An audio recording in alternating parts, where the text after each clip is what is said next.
TKO president Mark Shapiro says the top priority for TKO is to maximize cash. He says we're having a lot of conversations. We're going to maximize those opportunities, both in kind, but most important to me is cash. You know, cash kills. And it's true. It's true. So these shows, and we'll talk about Saudi Arabia, and I'll give my thoughts on it as we go, but they're just becoming more and more out of reach for the common guy like you and I. You know what I mean? There's less house shows, and it's out of reach as far as like price wise, and you got to like plan your yearly. Let's say you get one vacation with your family a year. You got to like plan that whole thing. You know, you got to start being like Christmas gifts to the kids, you know, your part of your Christmas gift is going to this. That's when it becomes like, okay, go do the show on the moon. I'm just watching it on TV anyways. You know, so here's some ESPN shirts. Now, you guys know I'm an aesthetic mark, so these are clean. Those are actually pretty clean shirts. Those are pretty fresh, right? Like those are dope, throwback. And then these are whatever. Those are kind of lame. Moving along here. So speaking of AAA, Konnan addressed how his role in AAA has changed post WWE acquisition. And he told Denise Salcedo, before I used to agent every match. I used to produce every match. I used to write the finishes for every match. Now I have help. Now they have agents for every match. They've taken a lot off my plate, which helps me because I can just focus on writing. I do feel naked because it was always, go to Konnan. But the guys they have doing what I used to do, they're top-notch guys. They know what they're doing. Konnan. Triple H just officially announced alongside, we'll circle to that because we're getting to it, okay? But Grayson Waller recalls nearly getting into a bar fight at WrestleMania last year, and then Shayna Baszler MVP Josh Barnett stepped up. Dude, you don't want to go around and get beat up by Shayna Baszler MVP and Josh Barnett. Dude, Shayna Baszler whoop your ass in the club. You don't want to go around and eat a head kick by a girl in the club and go night-night, dude. Trying to be tough, right? So Grayson Waller, he just tells the story that after he won the tag team titles, they go to the hotel bar and, they're trying to have a good time and chill. And all these fat flops in black shirts who stink are just like roaming around trying to grab you. So there's this guy who kept trying to grab and touch and talk to some of the NXT girls. And they were telling me this guy's bothering us. So I went up to the bar to talk to him and I was like, leave the girls alone. And this guy was very drunk. He starts firing back at me. He goes to push, and I'm like, I just won the tag team titles, and I'm going to get in a fight. That's just funny, dude. All of a sudden, first person that walks up to me is Shayna Baszler. And she's like, is everything all good here? Then as she's talking to me, MVP walks up. I'm feeling pretty good. Then Josh Barnett. I've never met Barnett. Like, I know of him. I know he's a badass. He steps up and goes, is everything all right, guys? I sat down on the bar and just looked at the guys like, hey, I'm good. So almost, yeah, Waller's he's your friend that goes and talks, and then you got to go fight the guys after he talks shit and ducks out. He's a little, you got to love that. He sits down and ducks out. Yeah, I'm with my boys. I know it's about to be a brawl. I know. Dude, Josh Barnett having your back in a bar fight is like the most metal ever, dude. The War Master. Oh, dude. He just like put someone in an ankle lock. But like for realsies. So Dave Meltzer reported and also got owned by Stephanie Vaquer, which we'll circle back to, but he reported she's injured. Turns out she's not injured. Dave getting owned. His demise has been so epic. Talk about La Parka here, because I reviewed AAA Worlds Collide, and La Parka, who was previously replaced at WWE and AAA Worlds Collide by Laredo Kid, has now been added back to the match. But he's replacing Hamburguesa, who is now out of the match. So it's La Parka, Octagon, Laredo, Mascarita Sagrada. So we talked about that match. And yeah, there was a couple swap outs due to injury. Swap out, very much UFC-ish. WWE reportedly has no more counter programming plans for AEW in 2025 after this month. Again, people jump the gun. Dave will just say that, but it is maybe not factual because they don't release all of their plans, and out of nowhere they just pull WrestlePalooza out of their ass. So just shut the fuck up. Stop just like reporting shit and looking dumb. Nicolo Piccolo posted this. TKO media rights deals. Another Nicolo Piccolo, friend of the show, but listen, a guy who, again, he cares about the bottom line at the end of the day too. So I know a lot of people love that he cooks sickos and stuff. But some of the wackos might be eagerly looking at him like, oh, I don't, do I say something? He's all about the fucking, the money and the Saudi deal and all this. And I don't know if I like this. Well, that's what he cares about. Okay. That's his job, is to care about that shit. Just so you know, guys. But shout out Nick, man. TKO media rights deal. Google, YouTube, WWE, Paramount, UFC, PBR, Netflix, WWE Raw, Zuffa Boxing, Canelo Crawford. Main card, I think, in like an hour, 50 minutes. Disney, ESPN, WWE PLEs, Peacock, WWE, SNME, NXT PLEs, library content, NBC, Universal Cable, USA, SmackDown, CW, Next Star, WWE, NXT, PBR, A&E, WWE. What's left? So funny. I was joking with Nick. I was like, we should start a dirt sheet, bro. He's like, we should. $13.99. It's fucking funny.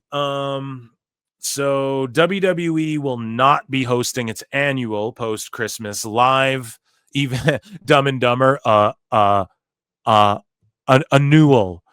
annual annual post-Christmas live event at Madison Square Garden this year. WWE will still be at MSG in November, where John Cena makes his final appearance at the iconic venue. Dude, that building's gonna go fucking crazy for John Cena.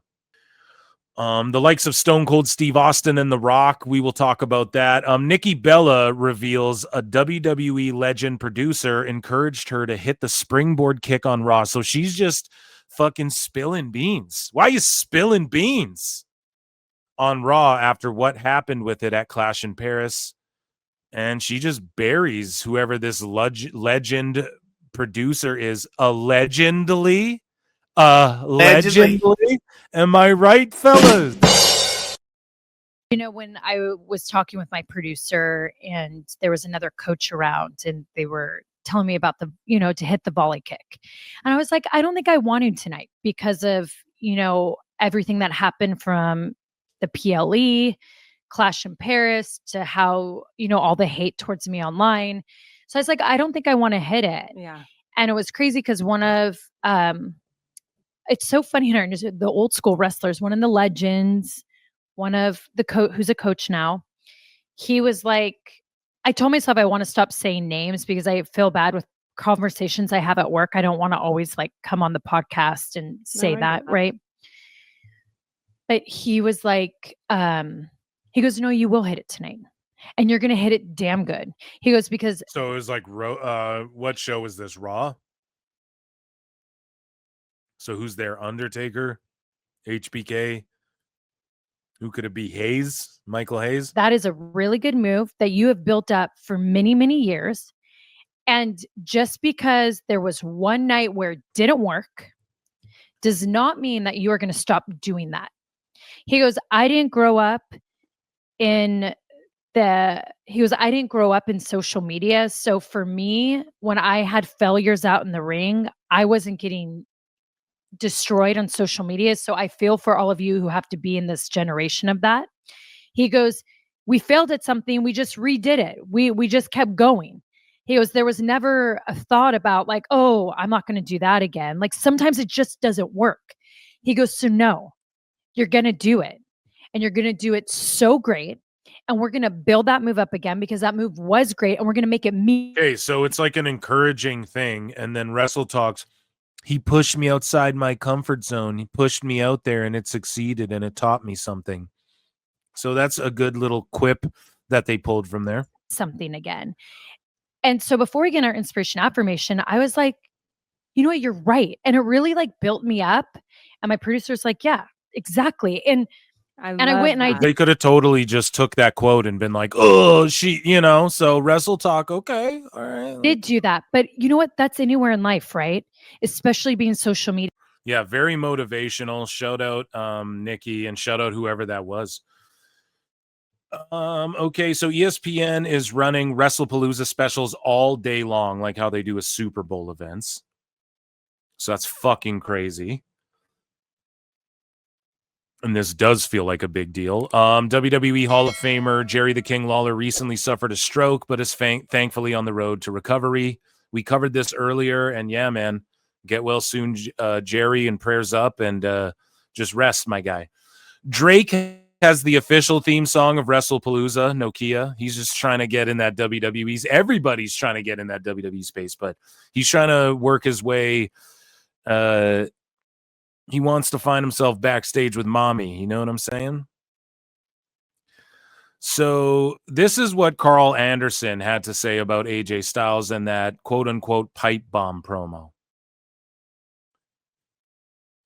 where he brought up Gallows and Anderson, etc. He was on the Coach and Bro, or the Coach and Nick Nemeth. I don't And yeah, here's what Carl Anderson had to say. Shout out the Machine Gun. AJ Styles, he can wrestle as long as he wants to wrestle. He can go as long as he wants to go.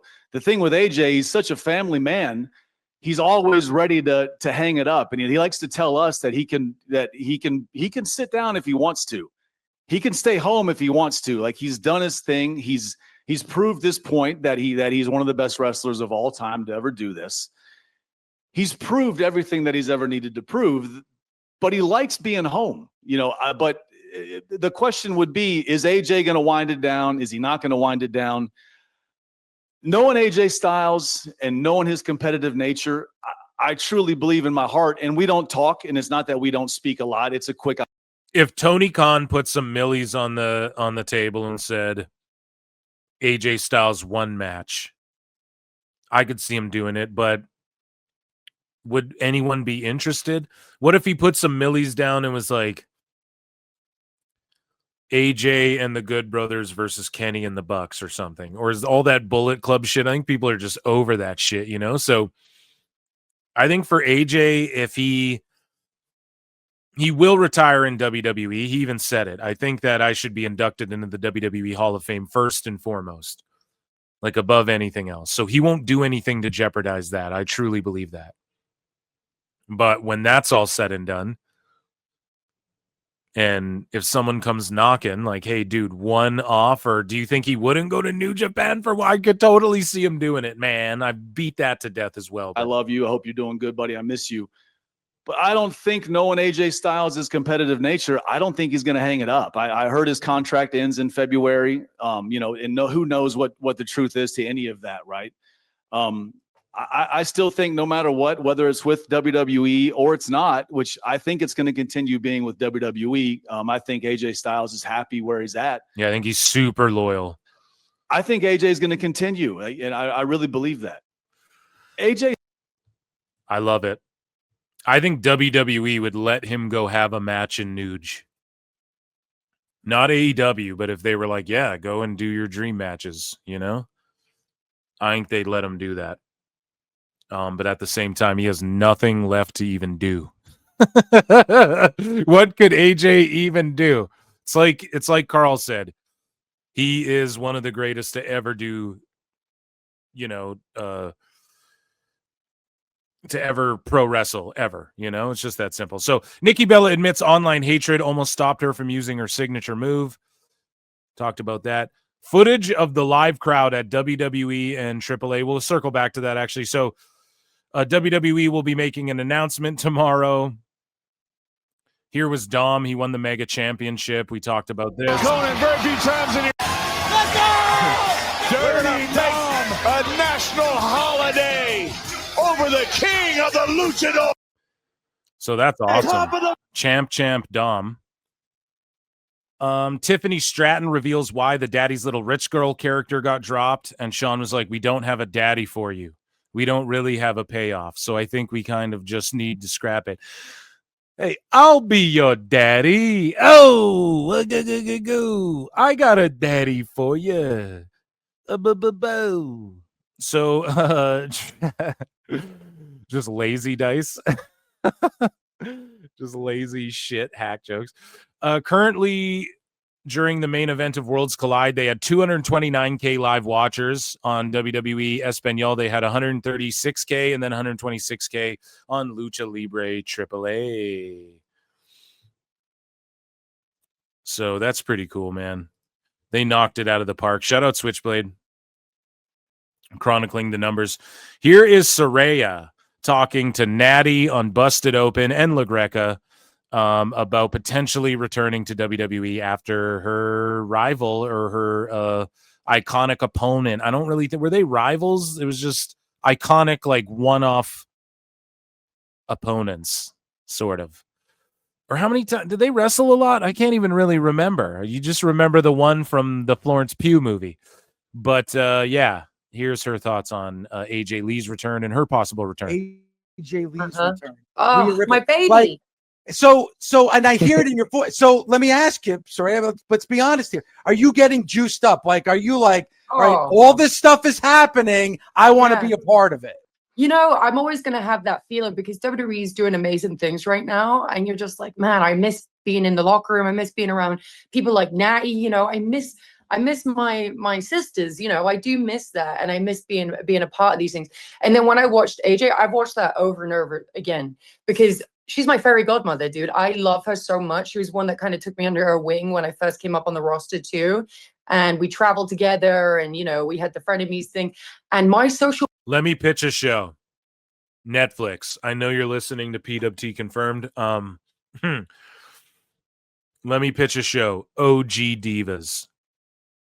If Paige comes back, dude, you could do like Natty, the Bellas, Paige, OG Divas reality show, and then you do Total Divas or like a different name for like your current, like Chelsea Greens and, you know, Tiffy's in them. Media has not stopped. It is blown up.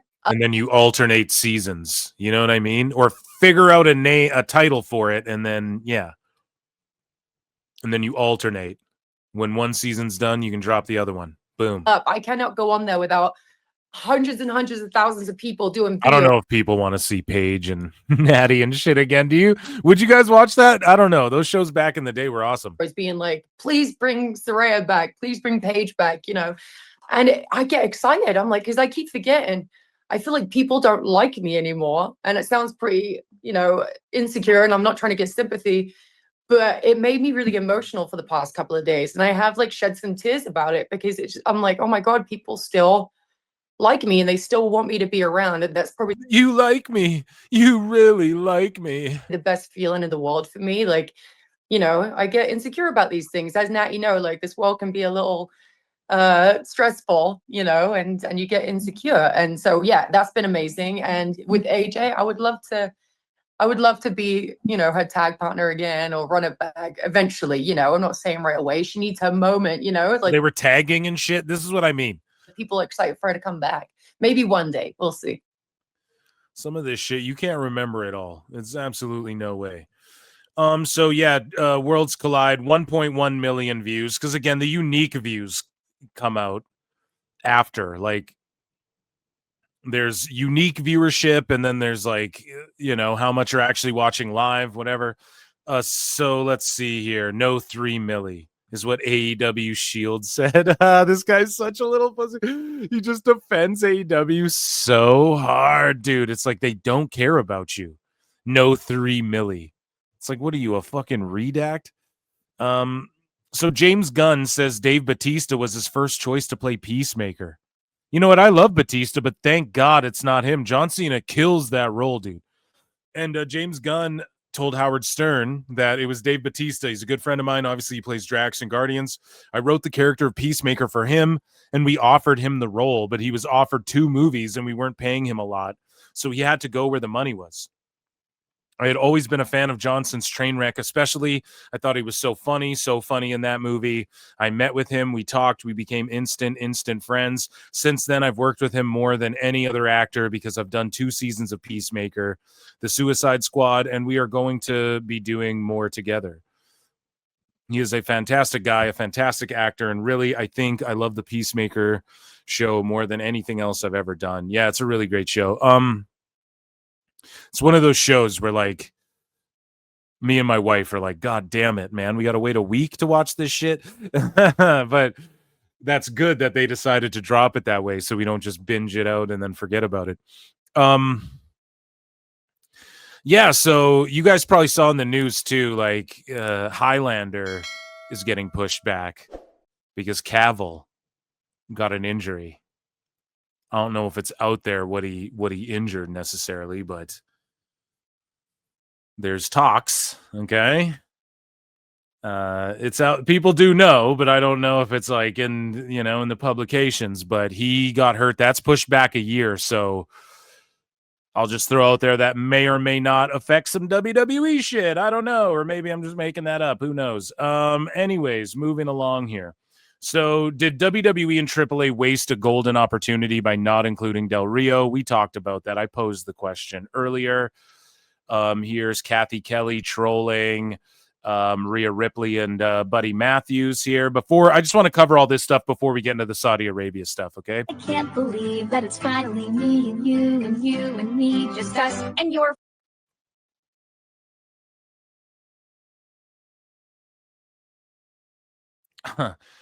Yeah, if you're if you're Buddy, you're like living the dream, dude. I don't know. So Stephanie Vaquer, Dave Meltzer, he got owned. We covered that. We're going to talk about it more in Dave Meltzer's dumb moment of the week. I'll just make sure I have the flutes. People just commenting the flutes. It's so funny. So I'm just going to make sure I have this in the Dave folder for in a bit.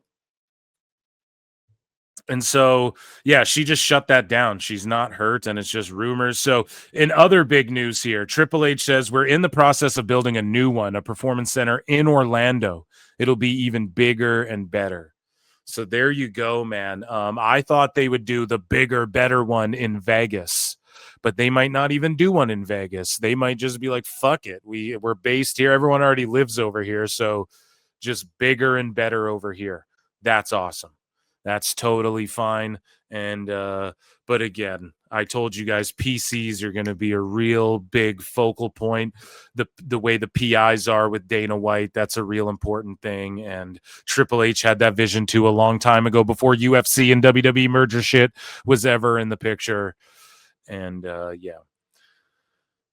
So this guy says, of course, Sapp didn't know shit until Vaquer herself went on a podcast. So no reason. This is from, according to Fightful, Sean Ross Sapp, Steve Carrier, Ringside News, WWE talent he spoke to about Vaquer didn't know what was going on with her. So speaking of which, here's Stephanie just shutting down Dave and the rumors. Here's her saying there were some reports about you being injured. Just to make sure. Shout out Adrian CLE93 on YouTube. Sure, is that true? Are we hurt? Are we going to get into the ring immediately? No, I saw on social media sometimes many things like not real, no injuries. I'm ready. I'm ready for Raw for next Monday. So no injuries. The show continues. Stephanie's good to go. So just an epic botch that everyone's fucking bumblefucking around. Unlikely with Adrian Hernandez. Exactly. Unlikely. And every wrestler's hurt, dude.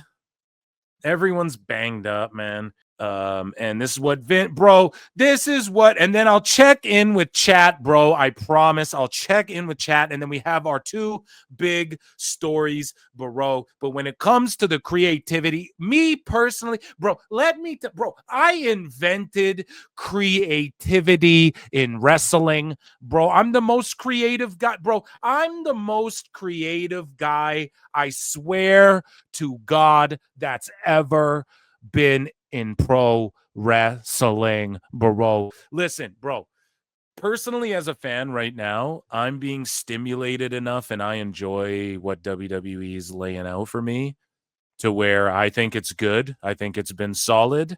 I think that just because it's entered into this we're going to max out the cash and just make all the money in the world. It doesn't mean that their product's shit. I don't think that. Vince Russo, and I mean, Stevie, people say Stevie's like disgruntled and shit. Okay. He's just, sometimes he comes across bitter, I guess, but who doesn't, man? Everybody who's critical is a little cynical. There's a rhyme. There you go, Eminem. There's a rhyme for you. No, he's probably already used that. But you know, Ben Hamin, he's just like, you know, he's like, fuck WWE.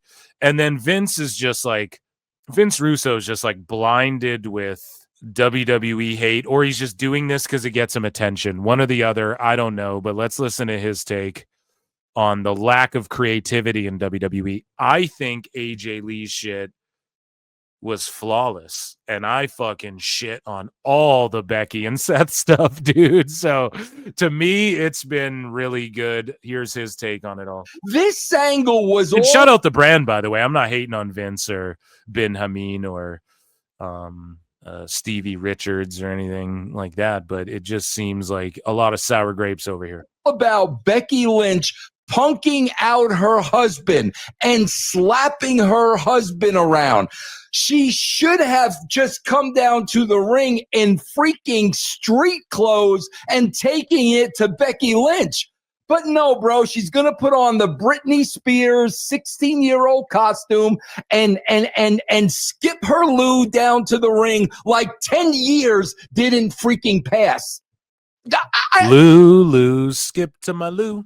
Like, but Stevie, do these people have conversations about the right way to do things, or does it not freaking matter, Ben, to anybody because they know these freaking marks are going to cut promos of themselves crying and being hysterical because they see AJ Lee coming out? What is it? Are they this inept, or do they know that none of this shit matters? Wait till next week when she comes out to hopscotch. It's gonna be one for the ages. Please help me with this, guys, because this is freaking god awful, bro.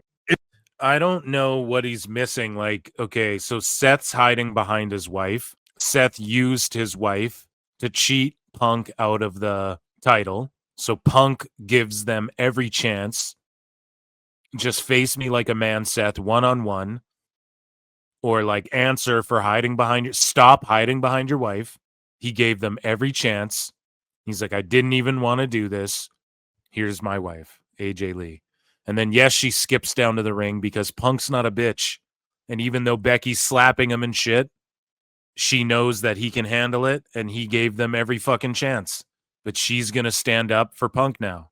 The only way she can against Becky. And they're building up to a mixed tag match. I don't know. Like, sometimes simple things and relatable things, I guess, are the best things. And her promo explained every single thing, man, what she's been doing. And she didn't miss a beat. She didn't bumblefuck around like emotion. She was selling everything great.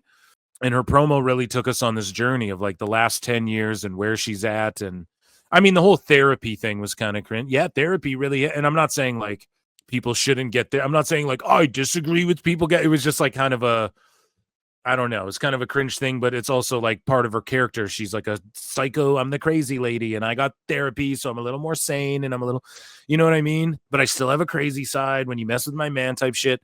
Everything was explained. I don't know what else. He's just mad that she was skipping. And he's like, does it matter? No, we're past that, I think. Right? Like, we know it's a show.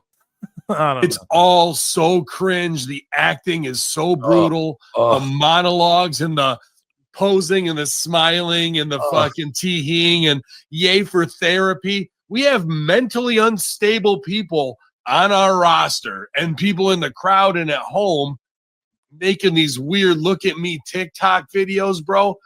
Is there a tale of two societies at this point? Yeah, but bro, she's like, people should get therapy. So maybe some of those mentally fucking ill weirdos, because, hey, I agree with you, bro. There's a lot of fucking weirdos on TikTok and shit. Maybe they'll be encouraged to get some therapy. See? Optimist Phil here. Of the mentally unwell that have just been normalized or programmed. I cannot understand how there can be so much of difference of vision of people seeing this shit versus those think that are they really enjoying it or are they completely brainwashed? Because these scenes I'm seeing with stupid sunglasses and now we both wear idiot costumes and look like clowns. And Becky's wearing like fashion. They're wearing like what? They're wearing like when those boots go viral and then Seth comes out wearing those big red boots and Becky's wearing like fly shoes and I don't fucking know. It's the whole thing is there. Yes, like over the top fat, like you would see that shit at like what's one of those run? I can't even think of one. The Victoria's Secret fashion show. I don't fucking know, right? Like it's one of those things, man. I just don't know if you're into. I'm not into it. You know, you're wearing a shirt that says brass knuckles and shit, right? You have Vince Russo is how old, and he's wearing a Colorado State sweater that he probably wore to mow his fucking lawn. Like Stevie Richards looks like he just came off a hot yoga sesh. You know, it's just maybe not for us. That aspect of it, maybe you don't understand because maybe it's not really for you, and maybe none of it's for you. And I'm not saying you can't critique it, but what's with Macho Man Randy Savage's glasses? Oh, we're doing the glasses and the bandana and the fucking the doilies hanging off of his jacket. Like, imagine people criticizing it that way. I just think it feels like a demented Disney ride. I'm waiting for somebody to pop up with a headset on and go, and now when we turn, AJ Lee's going to be with her husband over here and we're being directed, dude. It is way out of anything I've ever seen and felt before in wrestling of how bad it truly can be. I don't think I agree with that.